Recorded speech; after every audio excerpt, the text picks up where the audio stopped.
The great hall of the Galactic Council stretched beyond what human eyes could easily see.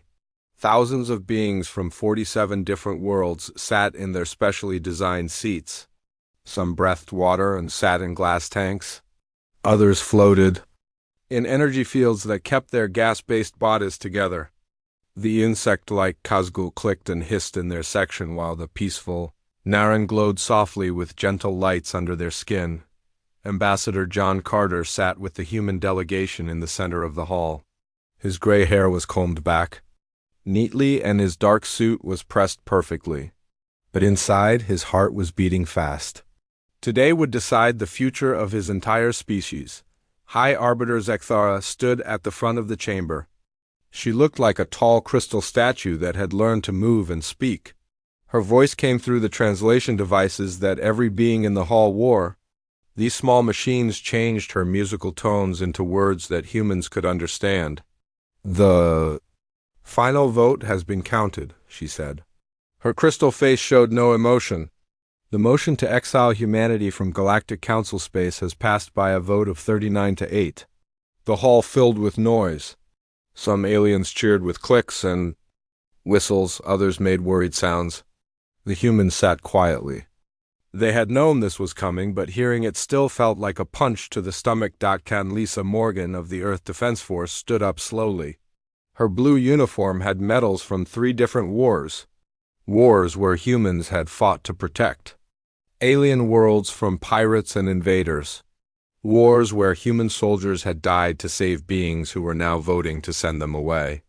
"You have 30 standard days to remove all human settlements, space stations, and ships from Council territory," Zekthara continued. "Any humans found in Council space after that time will be arrested." Carter stood up. He was not a tall man, but his voice carried across the huge hall without any help from machines. "This is a mistake that you will regret," he said simply. "For 30 years we have been your shield against the darkness. When the enemies come from beyond the rim, and they will come, you will wish you had kept us close."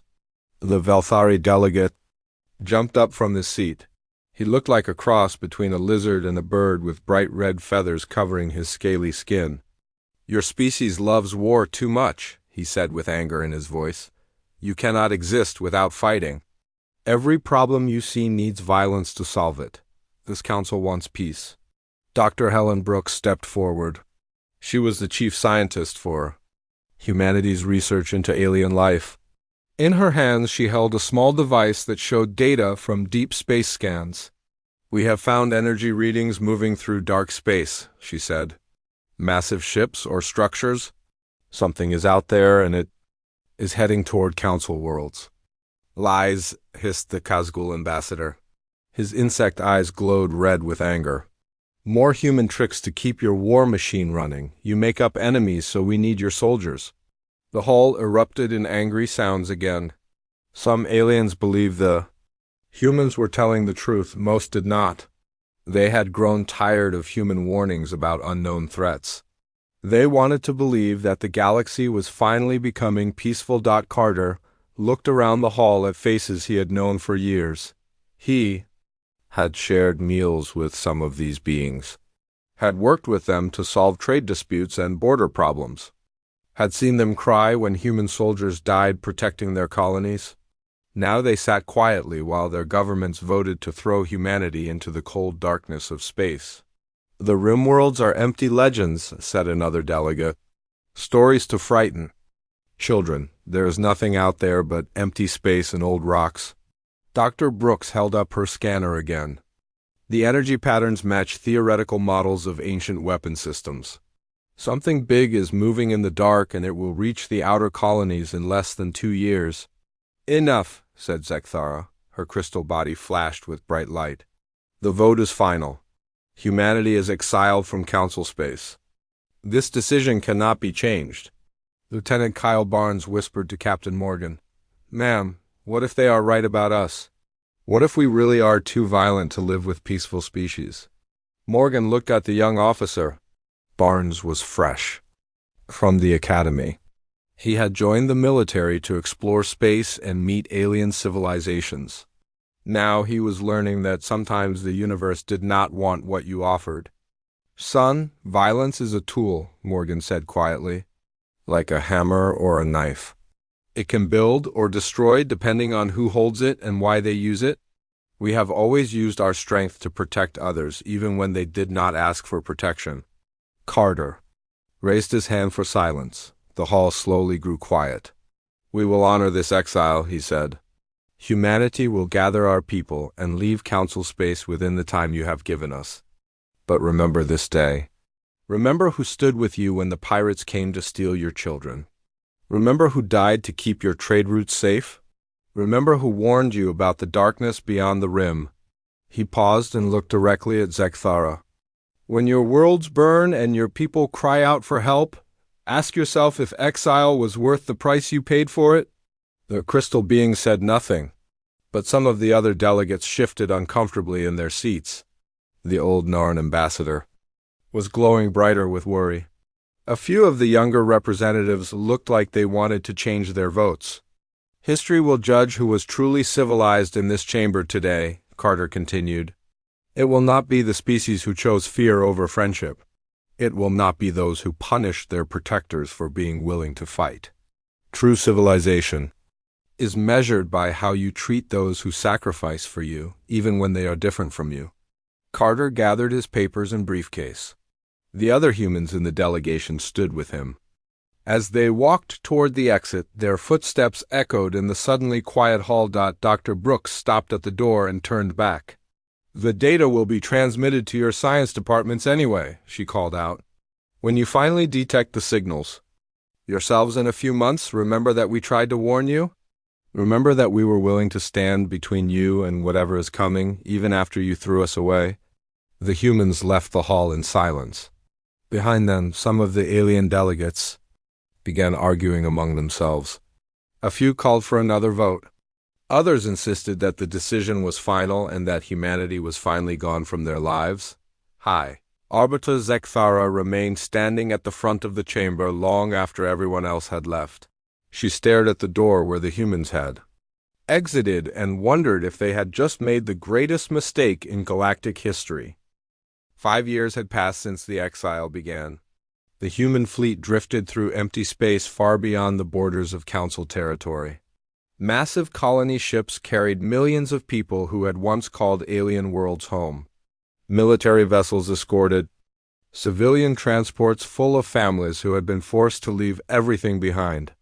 Children who had been born on distant planets now grew up in the metal corridors of spaceships. Admiral Robert Kane stood on the bridge of the UES Liberty and looked out at the stars.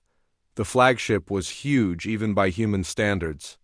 It had been built to carry an entire city worth of people through the darkness between worlds.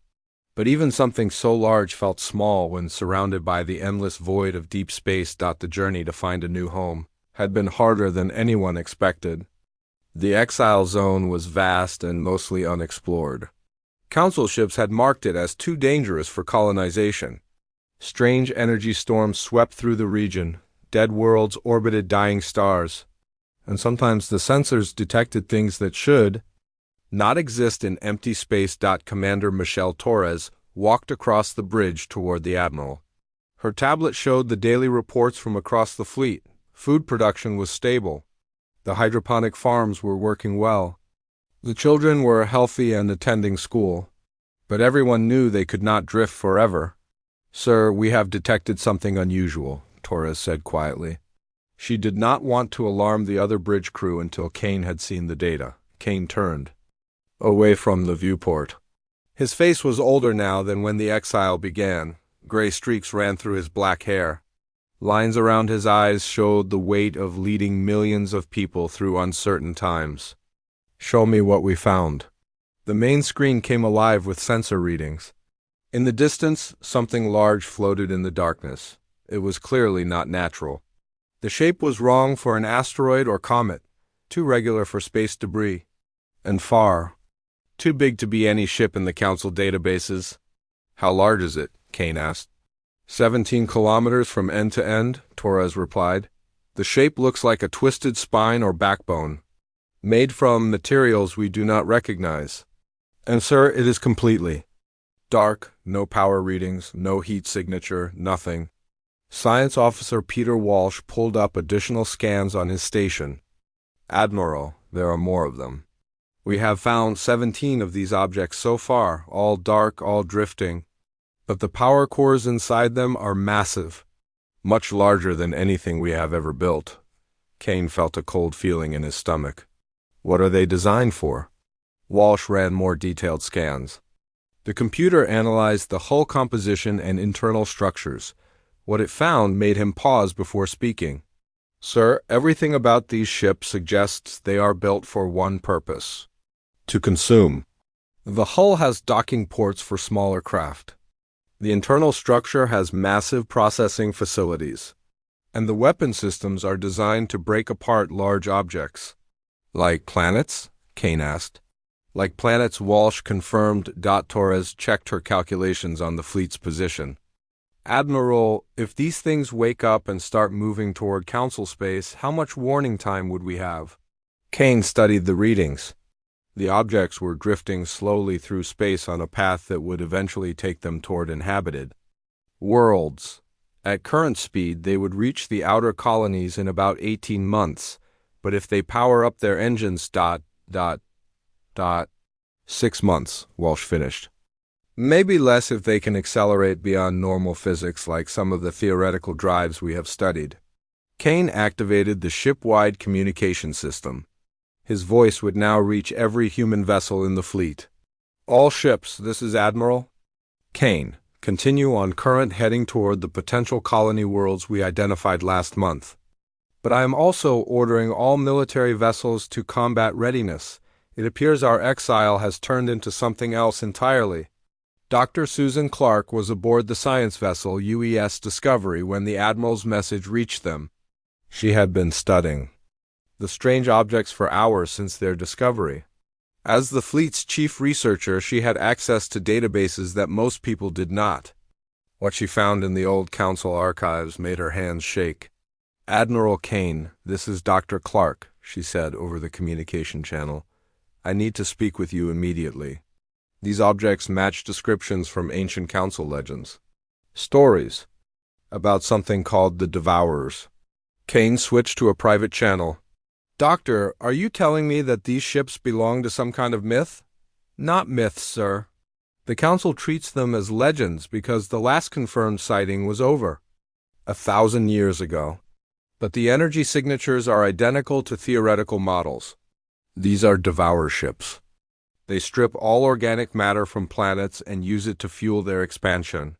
Every living thing becomes raw material for building more ships. The bridge fell silent. Everyone had stopped working to listen to the conversation. The implications were clear and terrifying. How do we stop them? Kane asked. The old records suggest they are controlled by some kind of central intelligence, a hive mind that coordinates their actions. But, Admiral, there is something else you need to know. According to the archives, they are drawn to large concentrations of biological activity. The bigger the population, the more attractive the target. Kane understood immediately. Council space contained billions of beings across hundreds of worlds. If these ships woke up and detected all that life, nothing would stop them from attacking. Doctor, prepare a message drone with all our sensor data. Everything we have detected about these objects, send it to the Galactic Council with maximum priority codes. Torres looked concerned. Sir, do you think they will listen to us this time? Kane watched the alien ships on the main screen. They looked like sleeping monsters waiting to wake up and devour everything in their path. Probably not. But we have to try. Billions of innocent lives are at stake. Dr. Clark worked quickly to prepare the message. All the sensor data about the 17 ships. Analysis of their probable purpose. Calculations showing when they might reach inhabited space. And a simple request for the Council to begin emergency preparations. Message drone prepared and launched, Admiral, she reported. It will reach Council space in 4 days. Kane nodded. Now we wait and see if Exiled taught them to value human warnings more than they used to. As the fleet continued its journey through the dark, the first of the ancient ships began to emit a low pulse. Deep inside its core, systems that had slept for centuries started to awaken. The hunt was beginning again. The emergency meeting of the Galactic Council happened faster than any session in recorded history. Representatives from all 47 member species gathered in the Great Chamber within hours of receiving the human message drone. The data it carried had been transmitted to every world simultaneously. Images of massive alien ships, energy readings that matched no known technology, and warnings that these vessels were moving toward inhabited space. High Arbiter Zekthara stood at her podium reviewing the human data for the fourth time. The crystal formations that made up her face showed patterns of deep concern, but she was also troubled by the source of this information. The humans had been exiled for good reasons. Their aggressive nature made them unsuitable for peaceful coexistence. This warning could be another trick to force their way back into council space. The evidence presented appears genuine, she announced to the assembled delegates. However, we must consider who sent this data. The exiled humans have every motivation to create false threats that would require their military assistance. Chancellor Vexmore of the Hegemony Alliance nodded his massive head in agreement. His species looked like walking mountains of gray stone. When he spoke, his voice rumbled through the translation systems like distant thunder. These humans have been planning their return since the day they left. What better way than to invent an enemy that only their weapons can defeat? The Kazgul representative clicked his mandibles together rapidly. This was how his species showed angry excitement. His red compound eyes reflected the light from the chamber's displays. The humans always speak of dangers from unknown space. For decades they used fear to justify their military expansion. Now they use the same tactics from exile, but not everyone in the chamber agreed. The elderly Naren ambassador pulsed with gentle blue light as she prepared to speak. Her species had fought alongside humans in several border conflicts over the past 30 years. They knew how human soldiers behaved in battle. The signature patterns in their data match theoretical studies our scientists have conducted regarding ancient devourer technology. Perhaps we should consider that their warning might be real. A young Centauri delegate stood up quickly. His pale skin was flushed with worry. My people have detected unusual energy readings from the Rim territories in recent months. Readings that we could not explain with known physics. What if the humans are telling the truth? The Velthari delegate spread his bright feathers in a display of dismissal. The devourers are legends. Stories told to children to make them behave. These humans prey on our ancient fears to manipulate us. The main display in the chamber activated. Ambassador Carter's recorded message began to play again. His image showed the years of exile clearly. His hair was grayer and his face more lined, but his voice remained steady and strong. We are sending all collected data about 17 confirmed alien vessels of unknown origin. Their current trajectory will bring them into contact with outer Rim colonies in approximately 6 months. We are continuing surveillance and will engage if necessary to buy you time to prepare your defenses. Engage? The Kazgul representative's voice rose to an angry buzz. There is the human aggression we remember so well. They seek any excuse to start a war. Several other delegates made sounds of agreement. Clicks and whistles and harmonic tones that the translation systems converted into words of suspicion and doubt. Many species believed that humans could not exist without conflict. That war was as natural to them as breathing. High Arbiter Zekthara called for order.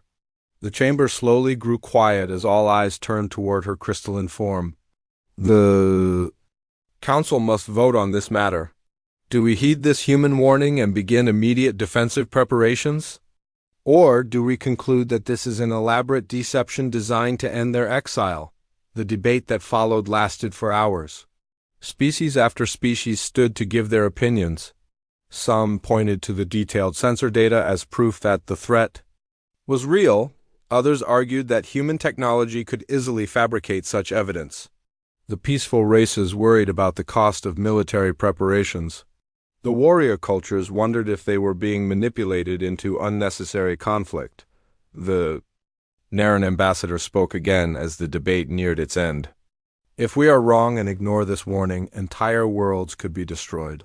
If we are wrong and believe it, we waste resources on defenses we do not need. Which mistake can we live with? We have enjoyed 5 years of unprecedented peace since the human exile, said the Velfari delegate. Trade has flourished. Conflicts have decreased. Border disputes are settled through negotiation instead of violence. Are we willing to throw away this golden age because of human scare tactics?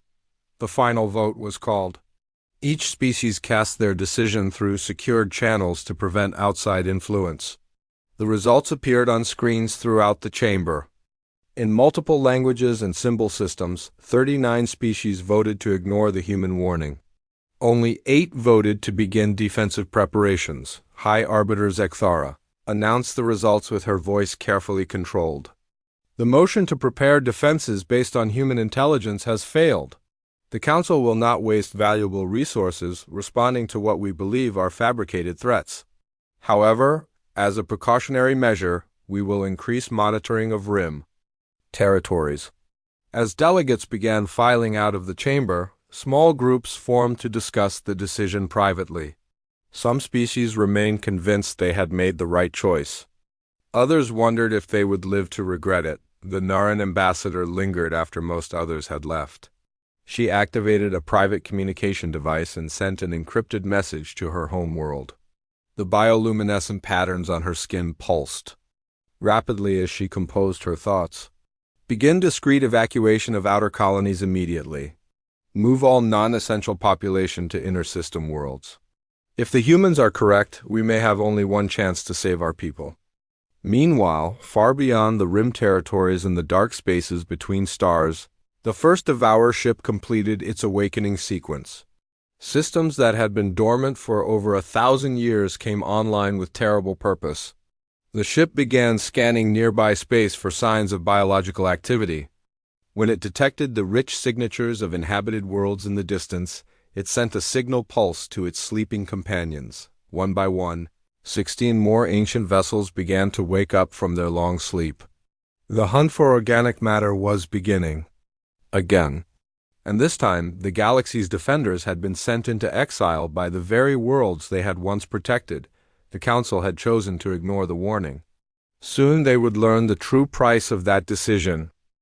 The colony world of New Geneva had been the jewel of the Outer Rim territories. Rolling green hills covered with crystal cities that caught the light of twin suns. Floating gardens drifted through the sky on repulsor fields. Clear blue oceans teemed with life, both native and imported from dozens of Council worlds. Over 1 million beings from 12 different species had called it home. Now it was a hollow shell floating dead in space. Captain Alex Rivera of the human scout ship Use. Ranger stared at his sensor readings in disbelief. He had been monitoring the outer colonies for weeks as part of the human fleet's early warning system. What his instruments showed should have been impossible. Command, this is Ranger, he transmitted back to Admiral Kane on the UES Liberty. You need to see what happened to New Geneva. The entire planet has been stripped clean. The images that followed made even experienced military officers feel sick. Where once green continents had stretched between blue seas, now only bare rock remained. The atmosphere was gone, the oceans had vanished. Even the soil had been removed down to the planetary bedrock. It looked like something had eaten the world from the inside out.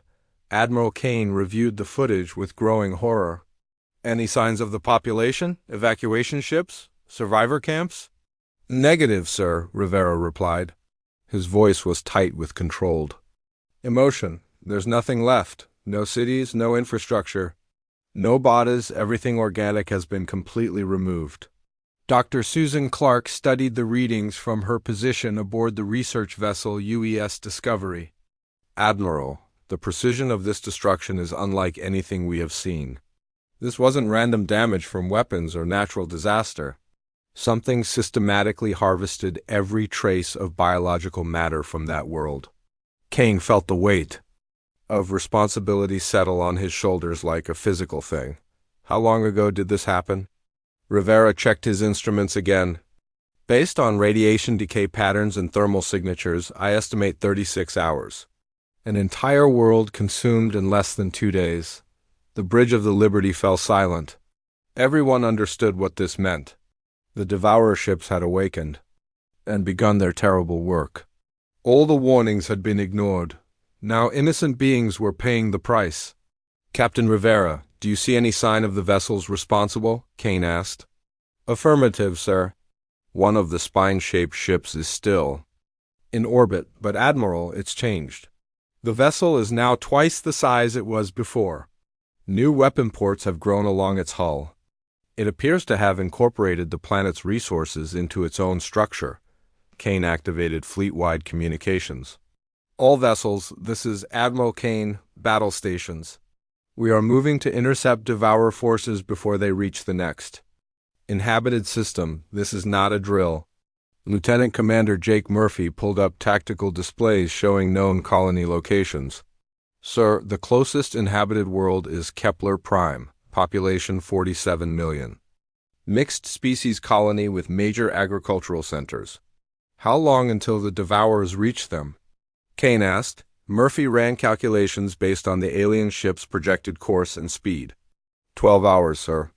Maybe less if they can accelerate faster than our estimates. Dr. Clark's voice crackled over the communication system from the Discovery. Admiral, I'm preparing another message drone for the Council. Full data package including images from New Geneva. Maybe when they see what actually happened, they'll listen to us this time. Kane nodded grimly. Do it. Priority override on all Council communication channels. And Doctor, how long for that drone to reach Council space? 18 hours minimum, she replied. The devourers will reach Kepler Prime before our warning arrives. Kane stared at the tactical display showing his small fleet of human vessels. 67 ships total, including colony transports and supply vessels. Against them would be at least 17 devourer ships, each one a kilometers-long nightmare of alien technology designed for one purpose only. Murphy, signal all civilian vessels to maintain current position. Military ships only will proceed to Kepler Prime. Sir, that leaves us with only 32 combat vessels, Murphy reported. We'll be outnumbered more than 2 to 1. Kane walked to the observation deck where he often went to think. Through the transparent aluminum windows, he could see the stars that had been humanity's home for millions of years. Somewhere among those lights were worlds full of beings who had voted to exile his people. Now those same beings faced extinction. While their former protectors rushed to save them, Commander Torres joined him at the window. Admiral, the crew is asking questions. They want to know why we're risking everything to save people who threw us away. Kane was quiet for a long moment. Commander, do you have children? Yes, sir, a daughter. She's 7 years old. When she asks you what you did during the war, what will you tell her? That you stood by and watched innocent people die because their leaders made bad decisions? Or that you did everything in your power to protect those who couldn't protect themselves? Torres. Understood. We're not doing this for the Council, sir. We're doing it because it's right. Exactly, Kane replied. Humanity has always been willing to fight for others. That's what made them afraid of us. They thought our strength made us dangerous. They never understood that our strength made us their guardians. The UES Liberty and its escort vessels changed course toward Kepler Prime. Behind them, the civilian ships continued their journey to the potential colony worlds that humanity had chosen for their new home.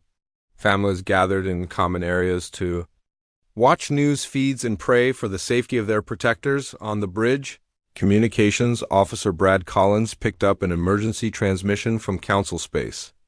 Admiral, we're receiving a priority message from the Galactic Council. High Arbiter Zekthera is requesting immediate assistance. Kane almost smiled despite the gravity of the situation. Put her through. The crystal being's image appeared on the main screen. Her usual calm demeanor was gone. Stress patterns flickered through her translucent body like cracks in ice. Admiral Kane, we have lost contact with 6 outer rim colonies. The Council fleet sent to investigate was completely destroyed. These devourer ships are exactly as you described. I know, Kane replied simply. We're currently moving to engage them at Kepler Prime. Behind Zekthara, Kane could see other council members arguing frantically. Emergency klaxons were sounding in the background. The peaceful galaxy they had tried to create was collapsing. Around them, Admiral Kane, on behalf of the Galactic Council, I hereby rescind humanity's exile. We need you to return immediately and coordinate our defensive efforts. Kane looked at the tactical display one more time. Kepler Prime was just hours away. The Devourers were already approaching the planet's outer sensor range. 47 million innocent beings depended on what happened in the next few hours. High Arbiter, with all due respect, we never left, Kane said quietly. We've been out here guarding the rim for 5 years, preparing for this day. The exile didn't send us away. From our duty, it just made us better at it. The battle for Kepler Prime began at dawn on the colony's largest continent. 17 Devourer ships approached the planet like hungry predators closing in on wounded prey. Each alien vessel was kilometers long and bristling with weapons that had consumed countless worlds across the galaxy's history. Against them came 32 human warships. Led by Admiral Kane aboard the UES Liberty, the human fleet should have been destroyed in the first minutes of combat. They were outnumbered. Their ships were smaller and older. Their weapons technology was centuries behind what the Devourers possessed. But humanity had something the ancient aliens did not expect. They refused to give up. All ships engage at will, Kane commanded from the Liberty's bridge. Remember, we're not just fighting for ourselves. 47 million innocent beings are counting on us. The space around Kepler Prime erupted in fire and energy beams. Human ships darted between. The massive Devourer vessels like angry wasps attacking giants. The used Defiance led a group of destroyers in a direct assault on the largest enemy ship. Captain Linda Rodriguez knew it was likely a suicide mission but pressed the attack anyway. "Direct hit on Target 7, shouted Lieutenant Commander Murphy from his tactical station. Their hull is adapting to our plasma weapons, switching to kinetic rounds. The battle bridge shook under enemy fire. Captain Nina Foster coordinated defensive maneuvers while Admiral Kane focused on the bigger picture. The Devourers fought with cold efficiency, but the humans fought with desperate courage. "Sir, Devourer Ship 3 is breaking through our formation," reported Foster. "It's heading directly for the planet's surface." Kane watched the tactical display with growing concern. If even one of those ships reached the planet, millions would die in hours. UES Courage and UES Defiance intercept that vessel. Do whatever it takes to stop it. Dr. Clark's voice came through the communication system from her research ship. "Admiral, I've been analyzing their attack patterns. These ships are controlled by some kind of central network. There's a command vessel coordinating all their movements. If we can disrupt that connection, the whole swarm becomes uncoordinated," Kane finished. "Murphy, identify their command ship and plot an intercept course." "On the Council communication channel," High Arbiter Zekthara's voice was filled with desperation. "Admiral Kane, we're receiving reports of attacks on 12 more systems. The Council's defense fleets are being overwhelmed. How are you managing to hold them off?"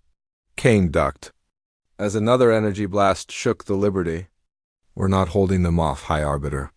We're learning how they fight so we can kill them more efficiently." The UES Defiance broke formation and accelerated directly toward the largest Devourer ship. Captain Rodriguez had identified what appeared to be the central command node near the vessel's core. Her ship was already heavily damaged from the fighting, but she pressed forward anyway. "Rodriguez, what are you doing?" Kane demanded over the communication channel. "What needs to be done, sir?" she replied calmly. "Tell my family I died protecting innocents. That's all any soldier can ask for." The Defiance slammed into the command ship's central structure at full speed. The explosion lit up space like a new star being born. When the light faded, both ships were gone. But across the battlefield, something amazing happened. The remaining Devourer ships suddenly stopped their coordinated attack. They began firing randomly and bumping into each other. Without their central command, they had become nothing more than dangerous animals without direction. All ships, press the attack, Kane ordered. Take them down while they're confused. The human fleet swarmed the disoriented aliens. Ship after ship fell to concentrated human firepower. Within an hour, the space around Kepler Prime was filled with the wreckage of vessels that had terrorized the galaxy for millennia. Commander, Torres approached Kane with casualty reports. Sir, we lost the Defiance with all hands. The Courage is heavily damaged but still operational. Total casualties, 437 brave souls. Kane nodded solemnly. Each number represented someone's child, parent, or spouse who would never come home. Signal all ships. We're setting course for Council space. Not because we've been forgiven, but because there are more innocent people who need our protection. The communication channel from the Council crackled with multiple voices. Representatives from dozens of species were speaking at once, all trying to coordinate defenses that should have been prepared months ago. Kane addressed them all with quiet authority. This is Admiral Kane of the human fleet. We've eliminated the Devourer force at Kepler Prime. We're now moving to assist other threatened systems. But understand this clearly, we're not doing this for your governments. We're doing it because protecting innocence is what humans do. High Arbiter Zekthara's image appeared on screen again. Admiral Kane, the Council has voted unanimously to end humanity's exile. We're offering you full membership and leadership of our combined defense forces. Kane looked around his bridge at the faces of his crew. They were tired, bloodied, but determined. These were the people who had been called too violent for civilized society. Yet they had just sacrificed themselves to save worlds that had rejected them. High Arbiter, we accept your offer, but not because we need your approval. We accept because the galaxy needs protectors, and apparently we're the only ones willing to do the job properly. Over the following months, human fleets moved through Council space like a cleansing fire. Every Devourer ship was hunted down and destroyed. Human military advisors helped alien worlds prepare proper defenses. Human engineers designed new weapon systems. Specifically for fighting the ancient threat, the galaxy learned that sometimes the most dangerous species were dangerous for the right reasons.